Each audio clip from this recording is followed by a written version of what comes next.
if you cannot hear anything, or if you are missing any voice, or there is any problem in the connectivity, then do let me know. Yeah. And can you, bring the mic to your, closer to you? Your voice is little bit, seems it's, you are talking from little bit distance. All right. What about now? Can you try speak again? What about right now? It's little better, but Okay. I would advise you to do some, What about now? Better now, yeah. Okay. Yeah. So that's fine. So let us just start and try to finish, the first LO in next 40 minutes, and you should be able to, enjoy the session, as well as Nitin and others should be able to, see the recording as well. Yeah. Okay. So 1 second. Yeah. So yesterday, like we started from the history that how the database systems came into existence as compared to the conventional files stored into the text file, or the word file, and their disadvantages as well. So you are very well clear about the difference between the database, as well as the difference between the flat files. Yeah. Yes. Okay, good.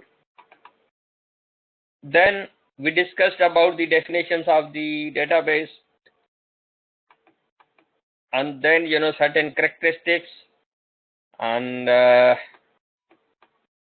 we discussed about the isolation of data and the application. So are you clear now the difference between the data, the isolation between the data and application? Yeah. Yes, sir. Can you please explain to me now what was that? About which the data and The isolation between the data and the application. So like the data, the application is like a tool. The application, like, that's like the base you need to like run the entire software, I would say, and the data is the content of what you have in the application. Yeah, but how the database provides the isolation of data from the application?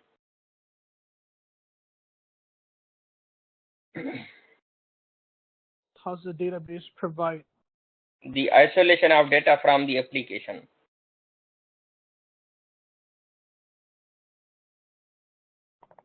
So the database is basically like something that is used to store the data. So like the database is like, like I'll kind of want to say like some sort of like a software that helps. It's like a storage pretty much. Yeah. The data is like the data is the information, but I can't. It's really hard for me to explain, but that's what I know. Okay, that's fine. You remember I advise you that we start the unit and we try to build the vocabulary of the subject. Make sense? Yeah. Yes. Like whenever you would try to enter into the field, and if you would be talking the terminology of the computing, then you would be successful. If you won't be using the terminology of the computing, then even in the interviews you would fail. You know what I mean? Yeah. Yeah. So application is basically the user interface, or anything which accesses the data or database. So what happens when you have a database? Yeah, then the database could be accessed via any application. It means it is isolated, it is not integrated, or it is not tightly coupled with the data. Previously, what used to be done, the developers used to make the applications as well as the data within one software, and they didn't have the option to separate the data so that the data could be accessed via any other applications as well. Is that clear now? Yep. Yeah, just a random question, but it is good to know that you should be present minded and you should be clear as well with every definition, and that should be the permanent knowledge in your mind. Yeah, it's not the main problem is the main purpose is that you should clear the things forever, not for the time being. Yeah. Yes. Okay, good. Then less redundancy, like I explained, there are no duplications into the data. Consistent, it remains permanent. So these terminologies I would advise you to remember and understand, again and again, the redundancy and consistency. Like these terms, are used in different units as well. What they actually mean, you should understand by looking at, redundancy. Yes, redundancy is basically the duplication and extra things, non-usefulness. Consistency You're is talking about you're talking about the redundancy? no. I already explained last time the redundancy and consistency. What I am advising that these terms, are generic terms into the computing. Or generic Yeah? terms in the computing. Sorry. You just said generic terms. Yeah, generic terms. They are used, sometime in the databases. They can be used into the operating systems. They can be used into the programming as well. Yeah. So the idea behind these words makes a similar meaning, but you need to explain according to the specific terminology. Like if you talk about, let's say, redundancy in the databases, it means the data is duplicated or extra and unusefulness. Yeah. When you talk about the redundancy in the memory, yeah, then you take into the different context, and you would be using the different words. Yeah. But remember that redundancy and consistency is that state remains constant, non-changeable. Yeah. So that state regarding the database and regarding the records would be that they would not be changing, not changing. Yeah. If you talk about the memory, yeah, a RAM, a programs, when you say that the programs or the data into the hard disk is consistent. Make sense? Yeah. Yeah. So you should be able to learn and remember these terminologies, forever and generically. Yeah. Then query language. Yeah. Query language is basically the language which makes it more efficient to retrieve and manipulate the data. For example, we use the normal language like a human language, like English language, in order to interact with each other. Yeah. When the user wants to interact with the database, then they would be communicating via a query language. Yeah. Yeah. So when it comes to in your mind, then when there is a query language, it means there's a language which is an additionally a kind of a bridge created in order to create the communication between the user and the database. Yeah, and the user, what is meant by the user? User means the user application. Yeah. Then it gives you the multi-user and concurrent access. Yeah. Do you understand what is mean by this? Yes. So can you explain? Explain what? Multi-user and concurrent access. I'm gonna explain based on my opinion. Multi-user and what? And concurrent access. And concurrent access? Can you have a look on this screen?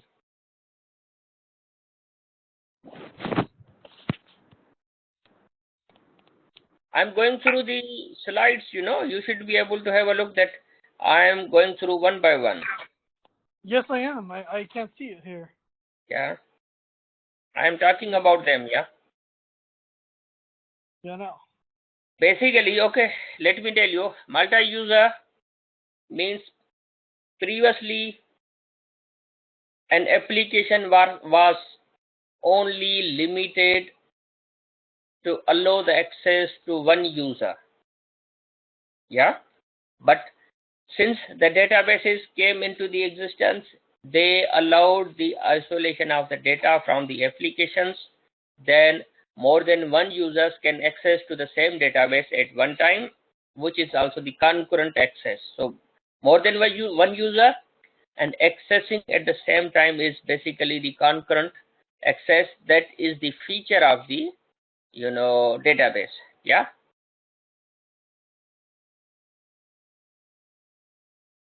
Is that clear? I'm seeing it right. I have everything in front of me right here. Okay. Now users of the database, one is basically, can you make sure that the screen you are getting is updated in the real time? What you can see on the screen? I can see your cursor. It's pointing towards usage. Now That's your cursor right there. Yeah, I see your cursor. I'm sorry, I'm getting your voice 50%. I'm sorry, can you hear me now? Yeah. Okay. So because previously we had a problem like the screens were not updated in real time and they were stuck on the previous slide. So I want to make sure what you can see now. Yes, sir. I see everything clear. Okay. So what do you read on the screen now? I can read administrators, I can read designers, I can read end users. Okay, that's good. Yeah, that's what I wanted to double confirm. Previously, in a class, and the screen was stuck on the previous slides, and the learners were thinking where I am and what I am talking about. You know what I mean? Yeah. Okay. So normally the users of database management system, first is like, let me start from the reverse. So end user, the user who uses the database on a front end, for example, using any form, using any the accessing the database via web page application, using any tables. You understand that whatever the content in your browser you get, that is generated, that is taken from some server and the databases. Yeah, that's a big little a detailed discussion that whether you are getting the static pages or dynamic pages. However, for example, you have a bank account, yeah, and if you want to know your balance, yeah, in the account, then you are an end user, and every time you access your data which is provided from the backend, yeah, so you become the end user. Then designers, for example, if your bank account needs some tables, yeah, like about your your biodata, yeah, your financial circumstances, your job, your salary, your annual transactions, and your usage of the banking, then certain designers would be actually designing those part of the database. Yeah. Then administrators. Yes. Like the administrators, basically they maintain the database management system and are responsible for administrating the database. They are responsible to look after its usage. Yeah. And by whom it should be used. They create access profiles for users and apply limitations to maintain isolation and force security. Yeah. So these three people, Yeah, three users are key users of the database management system. So their roles are different from each other. The users can only access it. The designers design the whole database, and the administrators, they administer the usage of the database. Probably they create a new database, they create a new profile, they create a new user, they create a new account, yeah, they delete account, they update it. Is that clear? The in between the users of the database now.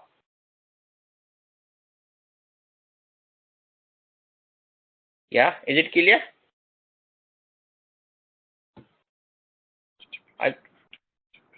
Okay, I move to the next slide now. Now, the types of the database management systems. Yeah,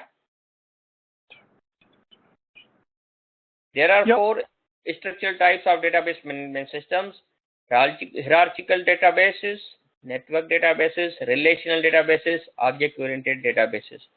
Basically, if I ask you to think about a kind of data structure, then you would understand better that how do you see the things. If I ask you to put the five, let's say, five items, yeah, if you would say, let's say, an apple and a banana, yeah, and for example, grapes, yeah, and let me write it here for you.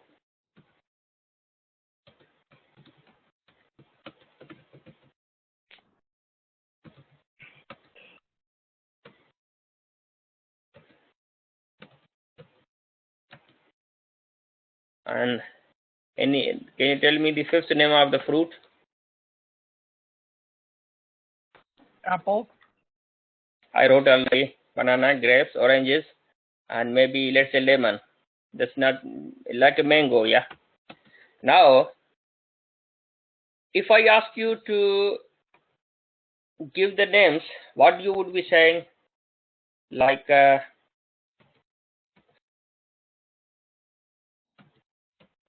fruit 1,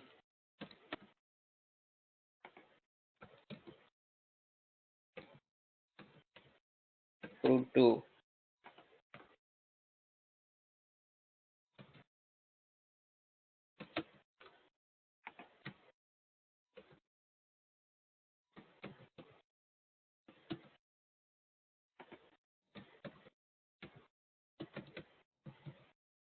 Now, the names and the number of these,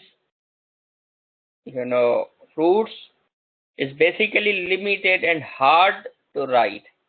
Now, see, if there are hundreds of fruits, then what you would be doing? You would be writing like fruit 99. Yeah. Then you would be calling these, names of individual items. Have you heard about the term data structures in computer science? No. Okay. So this is an individual item, but when I say fruit, of 5 elements, then I would like to write fruit 1, yeah, fruit 2, fruit 3. Does it make a sense and makes the life easy?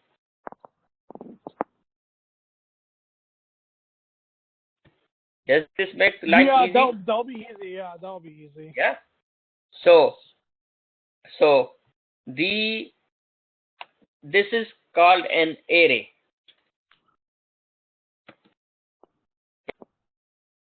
This is called an array, and if I ask you to use a queue. Okay. Yeah. Queue is also a kind of data structure. What is the middle behind a queue?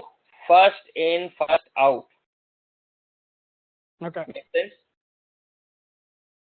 Yes, it does. Yeah.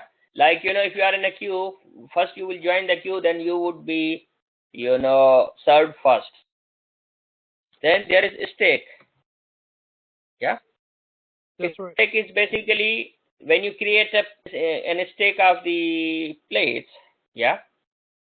Then the first the plate that you would put on the table, you would remove in the last.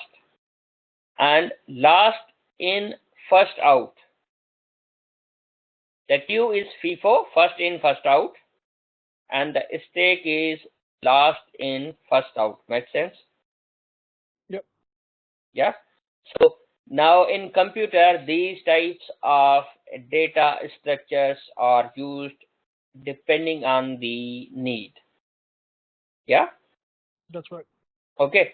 So the same way the databases have been created according to the structural types of the data, that how that would be stored, like hierarchical one, network, relational, and object oriented. Yeah. Now let me go through quickly. That's not the our the indicative content to go through into the detail, but just let me give you little glance. Yeah. Like in hierarchical database model, that's basically used like a tree, like a parent, improvement, then reconstruction, maintenance, rehabilitation. Like this is a database. Now into this database, the individual elements are stored in a like a tree form. Yeah. Yeah. The structure is like a tree, isn't it? That's right. Yeah. So the records are stored in a tree and links. Now we don't need to go into the more detail. Some of the more descriptions written in the slide that you can read later on. But let me, like I explained, the data structures and the way the data structures they behave. The databases, the different types of the databases have been created accordingly. Yeah. Yes. You can only create the similarities, that which structurally which database is designed in which structure. The next is like, for example, network type. Yeah. In the network type, the records are interconnected with one to many. Like invoice is connected with customer, invoice is connected with the sales representative, and invoice is also connected with the invoice line. Yeah, that's also the kind of structure, isn't it? That's right. Yeah. The next is basically the one we are studying now is relational database. A relational database is a collection of data items organized as a set of formally described into the tables. You understand? If it was a tree like, then it was something else. Then when it comes into the tables, then you find what? The rows and the columns, isn't it? Yeah. Right? Correct. So relational variable, the table name is basically called the relational variable. The attribute is called, the column is called basically the attribute. Make sense? Yes. It can be unordered, yeah, because it doesn't make any difference if you store the first name or last name first, but whenever you want to retrieve, it would be in sequence. It would be possible to access it without any sequence whenever you want, but the uh, the names are important. Now and then next is the row. Row is basically called the tuple, and the column is called an attribute. Yeah, this is the body of the table, and this is called the relation. When the column and row make the table, that's called the relation, that's called the table. Yeah. That's right. Yeah.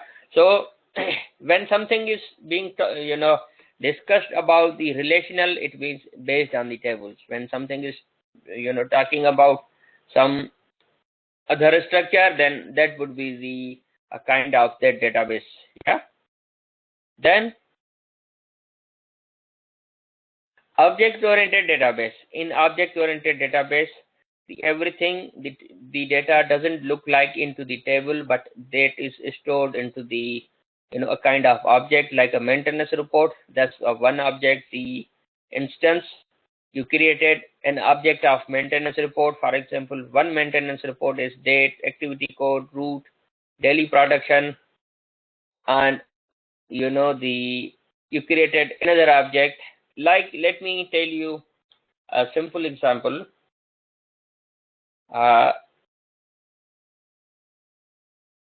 In order to maintain the number of variables in the database, yeah, like obviously you need lots of variables, yeah, to use into the database.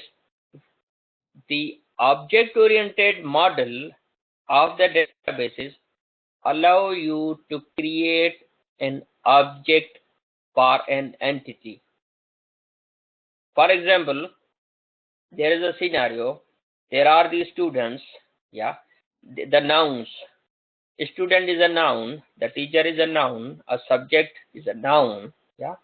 The enrollment is a verb. Then a student could be represented as a whole into an object or class, yeah. However, what do you use into the relational database? You create a table for the student, yeah. However, you would create an object of the student into in an object oriented database. Make sense? Yes. Yeah. Obviously you are not introduced with the object, your physical and the actual objects into the programming, but just assume that structurally, if it is the relational database, then the student data would look like as a table. However, the data into an object-oriented database would look like that student would be representing an object within an square.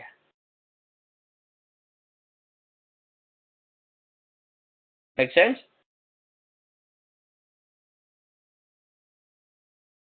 Okay, I move on the next slide now. Yeah. Yes. Yeah, makes sense. Yeah.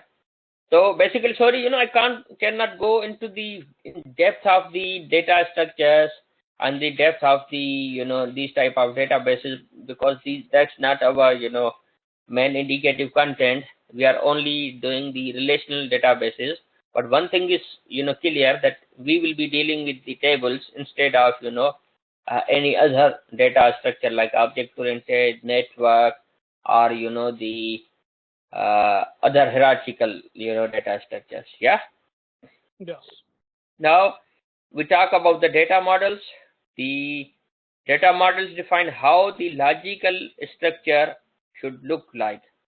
So that is represented with the entity relationship model, the ER model, in which the entities are represented with the this kind of rectangle, and their relationship is represented with a diamond, and any attributes of an entity are represented using this kind of oval. Yeah. Now you are creating the model, and model is always in the diagrams. Yeah. Yeah. Like before creating a building, what you need, you create an architecture of the building, isn't it? Yes. Yeah.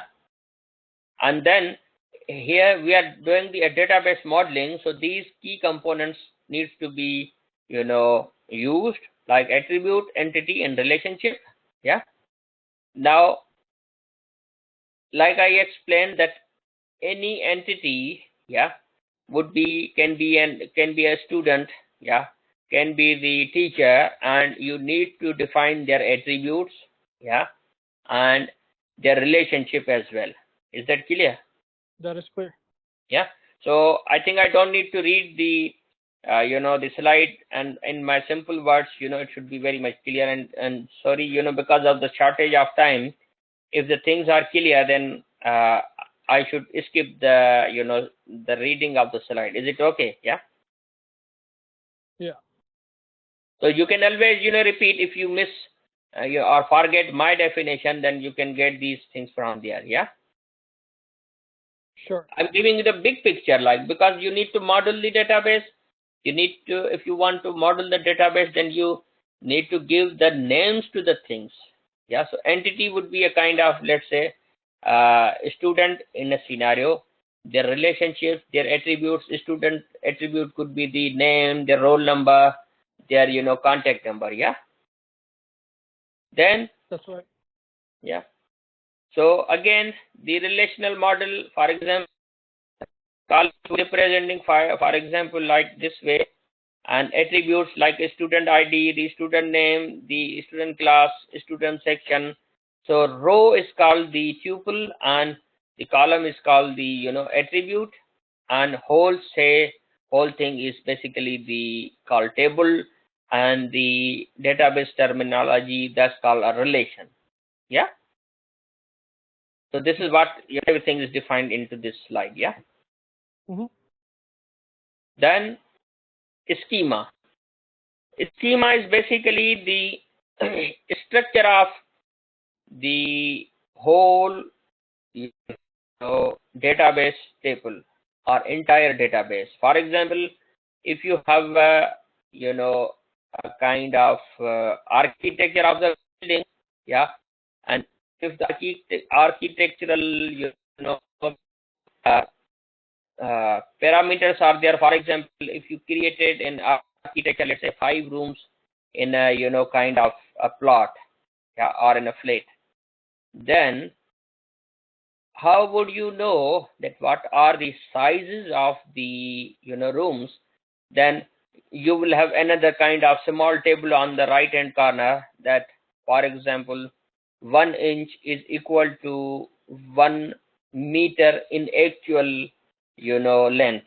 Have you ever seen any architecture of the building? Yes, I have. Yeah.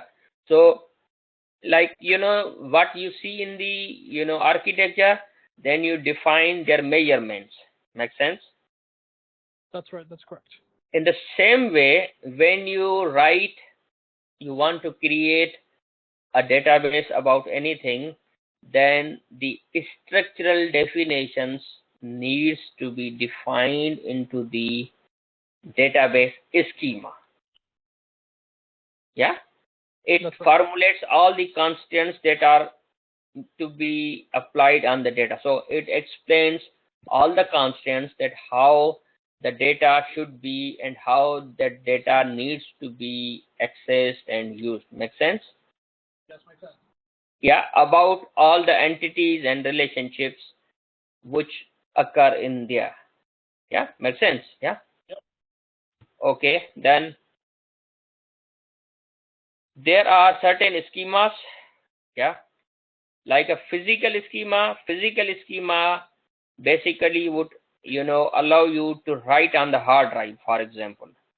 Yeah, the data would have been stored into the computer and the hard disk like as in zeros and ones. Are you clear that the last format of the data is only the zeros and ones? It's not written in same like we write in a on a notebook. For example, if we wrote like your name, and your name would be seen with a human eye, for example. But in the computer, the physically it would have been stored into the zeros and ones. Are you clear about it? Yes, I'm clear. Yeah, because it's a computer is a digital machine, and digital is being represented with the 0 and 1, and the zeros and 1 is basically the representation and combination of the zeros and ones.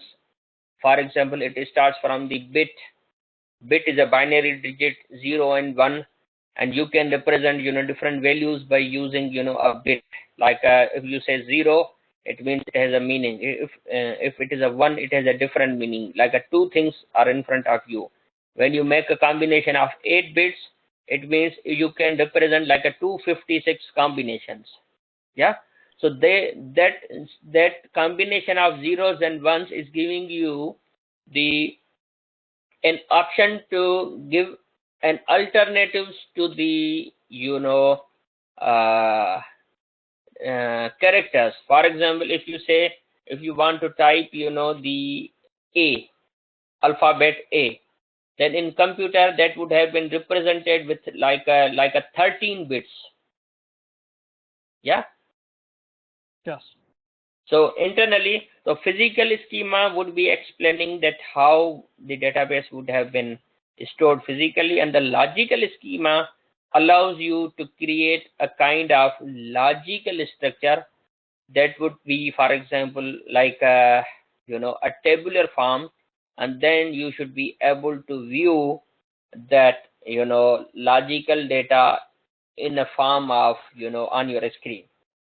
Yeah. Is that clear? That is clear. Like when you talk about the physical data schema, then you really explain that what size of for example student number should be. Then you define, let's say it shouldn't be more than 2 bytes, for example. Yeah. Then that's the physical schema. And when you talk about the logical schema, then it would only show you the whatever that it is stored into that particular field. Yeah. So if you are studying the database, then you should be able to understand that at what level the physical database schema is created, at what level the logical database schema is created. Yeah. Okay. So furthermore, there are more definitions to the schemas or data abstraction. Yeah. Yep. Or levels, because when you say schema or level or abstraction, that how they look like. Abstraction is that how they look like. So external level is basically the user level as compared to the previous one, which is a view. And normally the logical and internal, they are same, but however they have splitted according to some logic of the organization. For example, so can you please tell me the external level is user level and the physical level is that how the data is stored. Is that clear? Like two of them, Yeah, the outer and inner, and the middle one is the schema, like a kind of logical schema, that how it is showing to you and in which form. Yeah.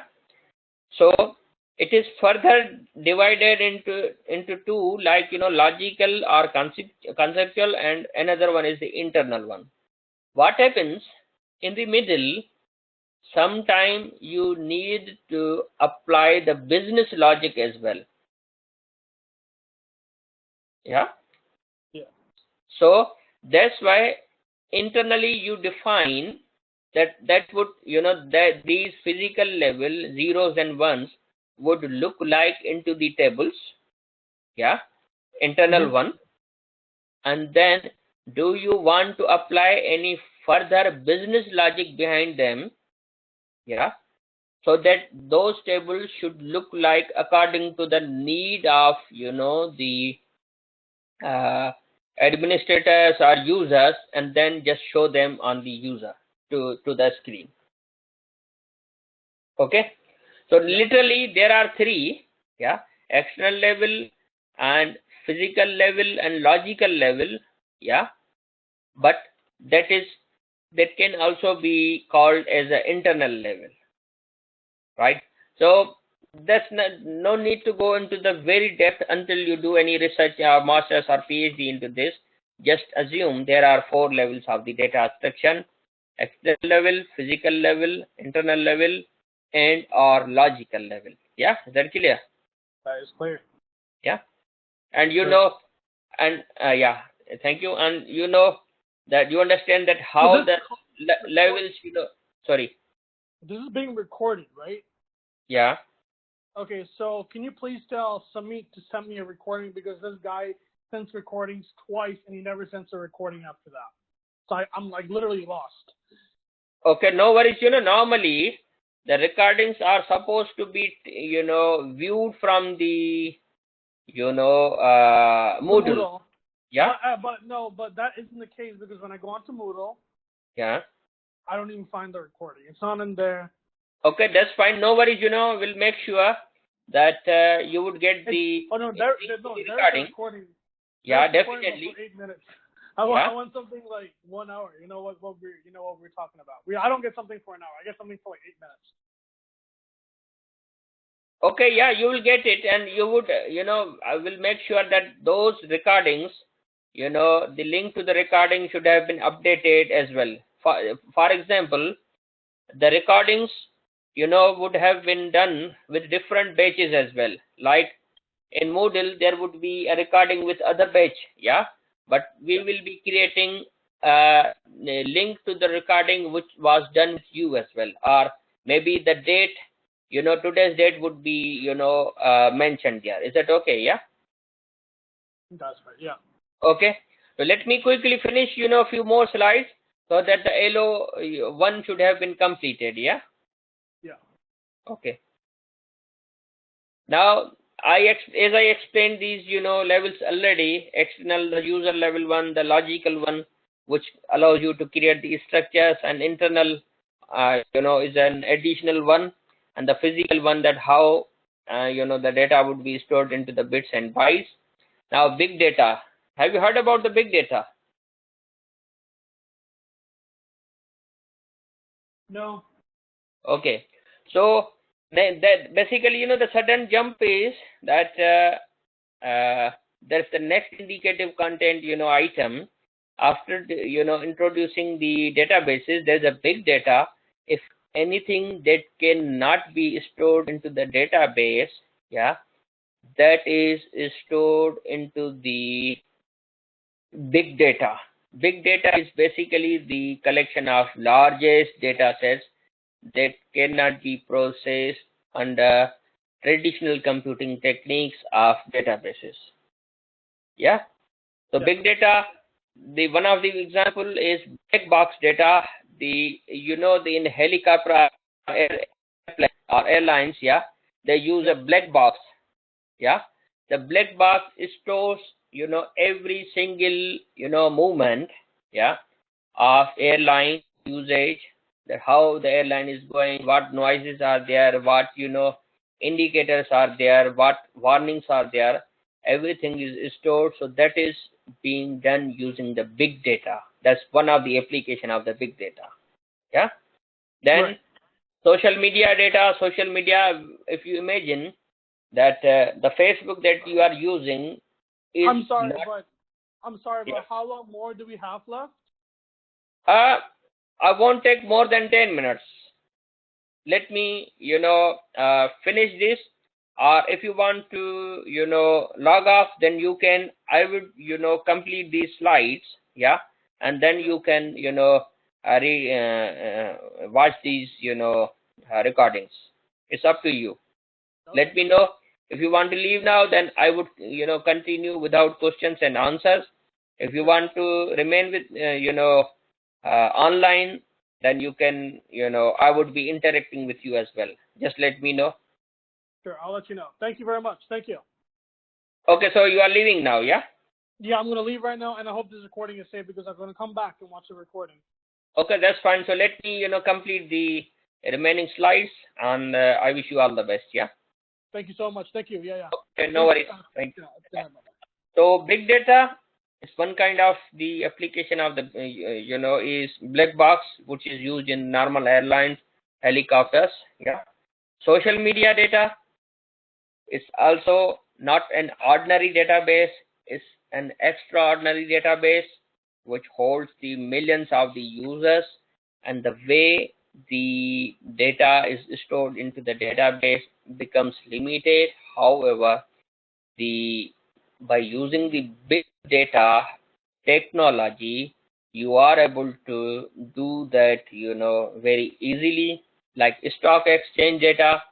stock exchange data, what happens at every second, yeah, millions of the information, for example, like increase into the prices, decrease into the prices, increase in the value of particular stocks, they change very rapidly. It will not be feasible to store that historical data, yeah, or statistical data very easily into the database. So that's the big data, yeah, a technology which helps to get it done.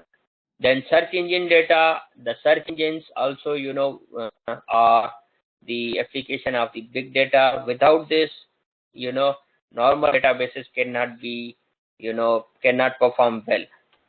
Yeah. So big data includes huge volume, high velocity, and extensible variety of the data. The data in it will be of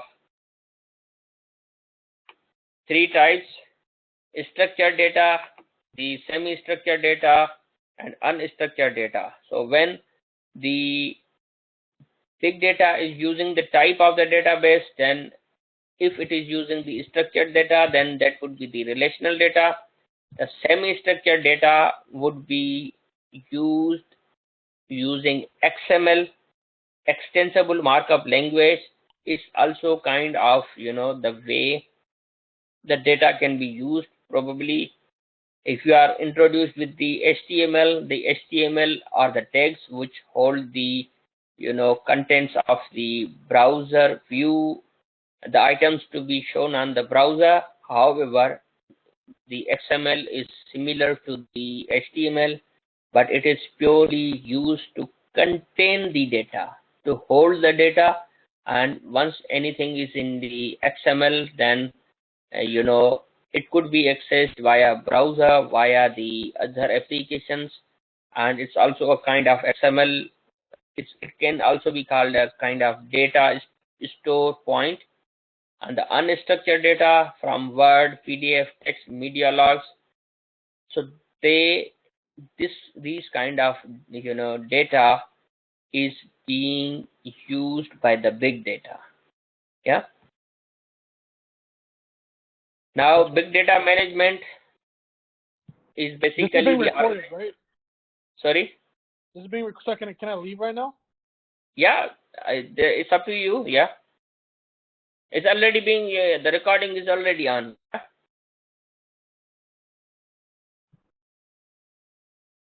So big data management is the organization, administration, and governance of the large volumes of both structured and unstructured.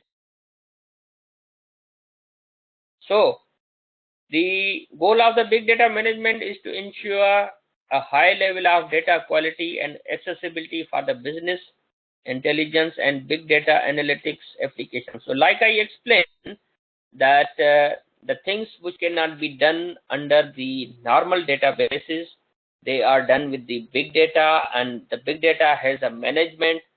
The big data management is a kind of a field, like it would give you a complete solution to the big applications, which could be a corporate, government agencies, or other organizations that employ the big data. Yeah. So if you are further interested, you can do more research on the big data management. Yeah. Now, like I explained, that big data applications like the black box used in the airlines, or social media, and few more. The applications include the banking and the securities. Obviously, banking is also a big kind of industry which they need the banking. Then communication and media and entertainment, like you deal with lots of data. Yeah. And healthcare providers also use the big data. Yeah. In education, the big data is used. Manufacturing and natural resources, the big data can be used. Yeah.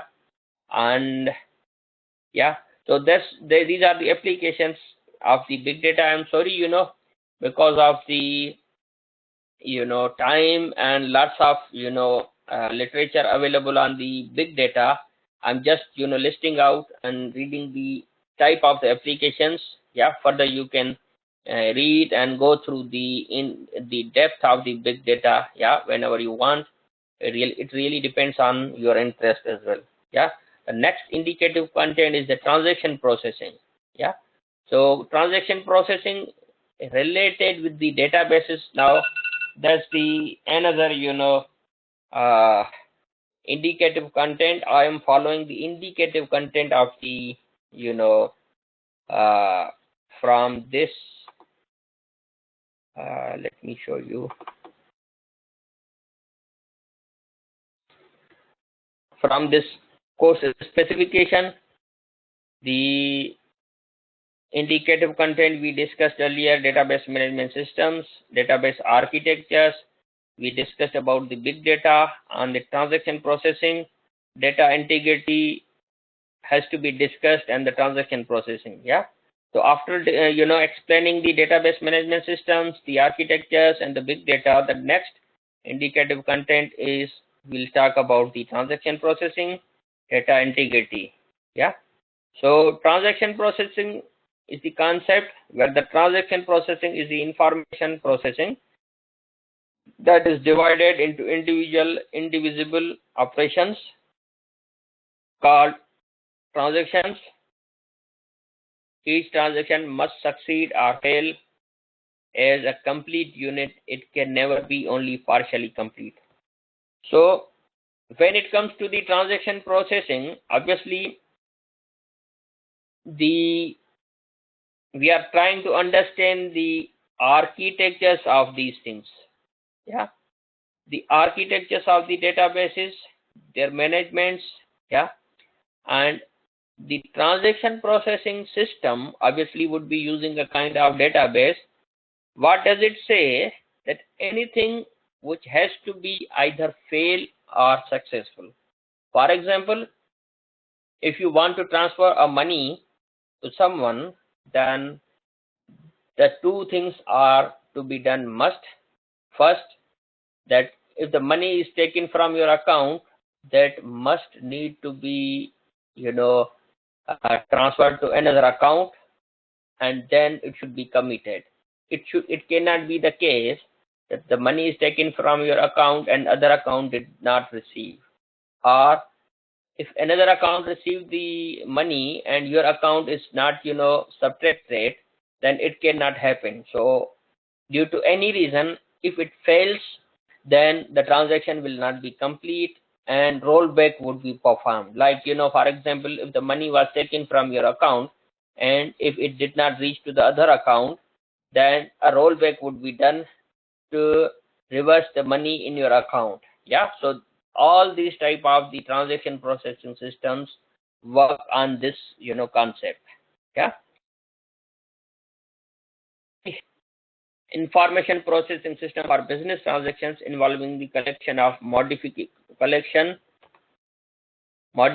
and retrieval of all transaction data.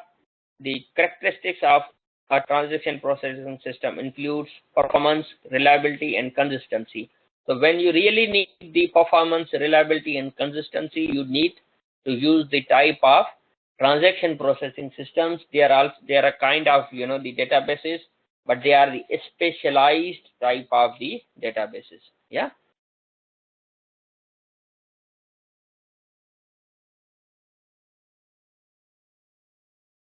Then furthermore, on the transaction processing systems, they have a transactions, they have certain the methods, and they do the operations accordingly.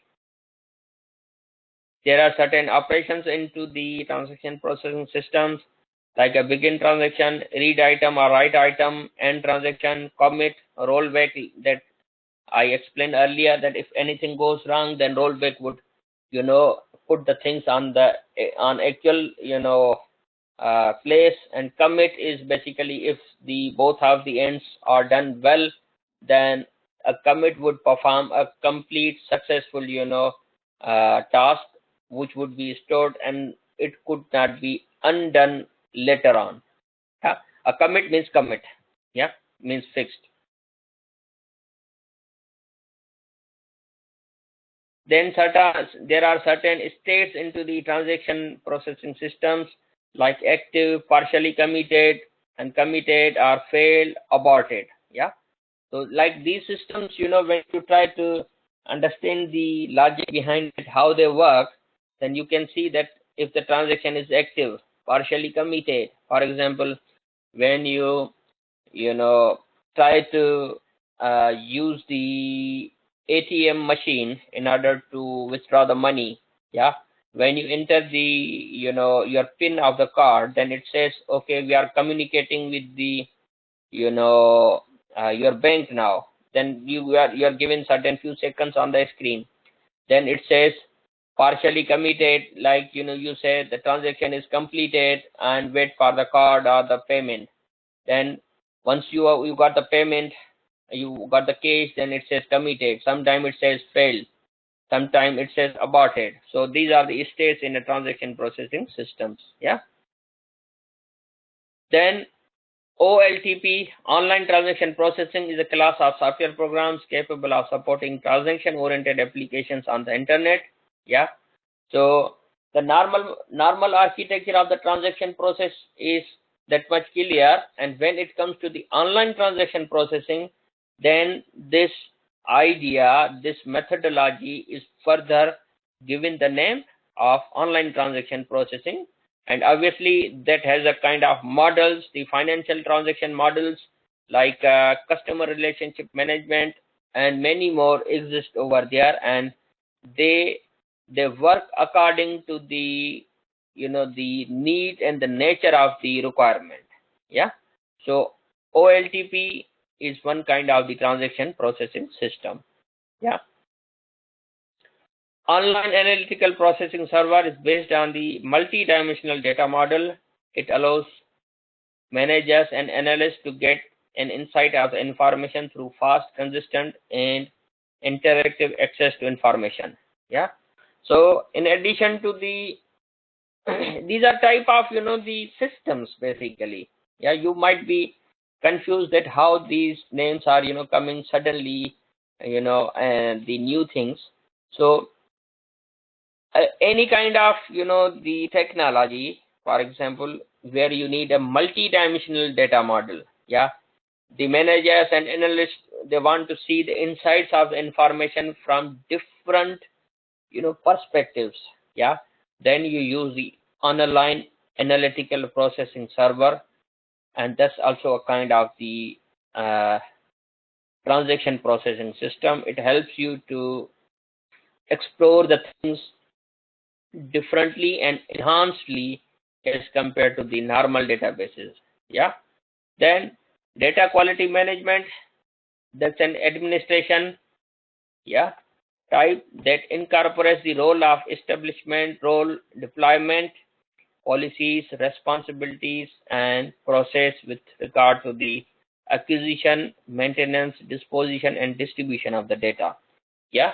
So if you need the data, if you need the data to be disputed, if you need the data to be disposed, if you need the data to be maintained, if you need the data to be acquired, that needs to be done through the data quality management, which is basically the administration of the data. Yeah.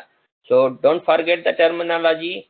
When it says that's the data quality management, it means it is related with the usage of the data, acquisition of the data, and obviously these terms are related with databases. And when you are dealing with the data using the databases, then you need to think about the data quality as well.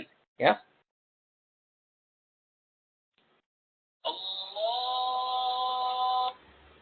Then data integrity, the database quality control is basically the information system quality assurance technique. Is one of the existing popular approaches. Yeah. So database quality control which assures you the quality of your database. Yeah. To achieve the optimum quality database, it is the process of preparing similar and compatible standards for developing and utilizing information. So you need to be concerned about the quality of the database. Earlier, the quality was maintained, yeah, and here you need to control the quality of the database using some standards, yeah. So there are certain further, some of the direct functions that must come together in order to achieve the optimum quality. So the information base should include the technical quality function, the quality measurement function. So there is no need to go into the further, confusion. Simply you need to recall from the previous slide, yeah, that data quality management that needs to be done for what purpose? For distribution, disposition, and maintenance and acquisition.